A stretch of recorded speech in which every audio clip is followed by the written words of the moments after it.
তিলোত্তমা কলকাতা, বাঙালি ও রসগোল্লা তিনটি শব্দ যেন একে অপরের পরিপূরক কিংবা সমার্থকও বলা চলে।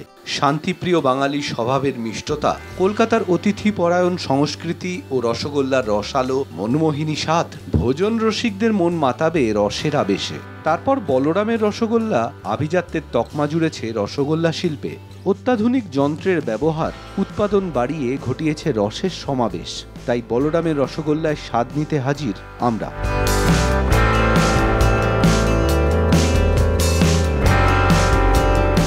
বলরামের বিশেষ স্বাদের রসগোল্লা বিশ্বখ্যাত বলরামের রসগোল্লা নামে। পুরো নাম বলরাম মল্লিক ও রাধা রমন মল্লিক। প্রতিষ্ঠা 1885 সালে।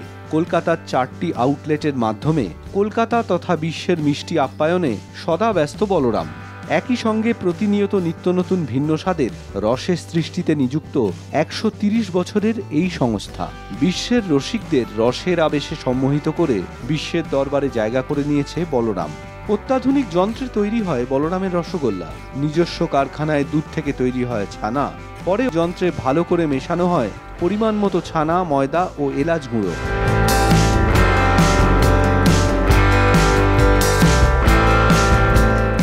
এই 3 উপকরণ পরিমাণ মতো মিশিয়ে তা দেওয়া হয় আরেকটি যন্ত্রে। সেখানে ছানার ওজন মেপে ঠিক করা রসগোল্লার সাইজ ঠিক হওয়ার পর ঝড়ের গতিতে রসগোল্লা তৈরি করতে থাকে যন্ত্র। আর একজন কারিগর রসগোল্লা সংগ্রহ করে রাখেন একটি ট্রেতে।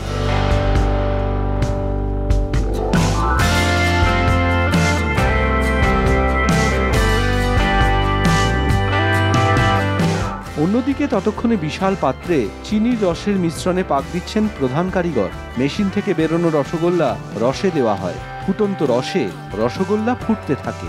কখনো পাত্রে রস পরিমাণের তুলনায় বেশি হয়ে গেলে পাত্র থেকে রস তুলে সমতা বজায় রাখতে হয়। আবার প্রয়োজন মতো ফুটে রসগোল্লা রসে ভেসে উঠলে ঠান্ডা জল দিয়ে রসগোল্লাকে ফের ডুবিয়ে দেওয়া হয়। এভাবেই রসে রসগোল্লা ফুটতে থাকে বেশ কিছুক্ষণ।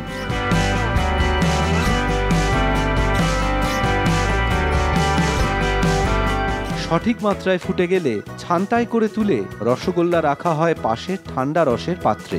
এভাবেই তৈরি হয় বিশ্বখ্যাত বলরামের রসগোল্লা। আমরা বেক ডিশ তো এত খাই রেস্টুরেন্টে গেলে, কিন্তু মিষ্টির দোকানে তো কোনো বেক ডিশ ছিল না।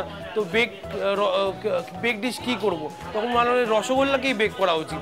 কেন এত ফেমাস জিনিস রসগোল্লাকেই বেক করা উচিত। তখন বেক রসগোল্লা করতে লোকে এত জনপ্রিয় হয়েছে বেক রসগোল্লা, এখন এমনি রসগোল্লা ছেড়ে লোকে বেক রসগোল্লা কিনতে আসছে আমাদের কাছে। যতদিন যাচ্ছে পুরো বিশ্বে রসগোল্লার ডিমান্ড বাড়ছে। আর আমরাও তার সাথে চেষ্টা করছি যে কীভাবে কোয়ালিটিকে রেখে রসগোল্লা প্রডিউস করা যায়, আরও বেশি মাত্রায় করা যায়, আর আরও ভালো কোয়ালিটির করা যায়।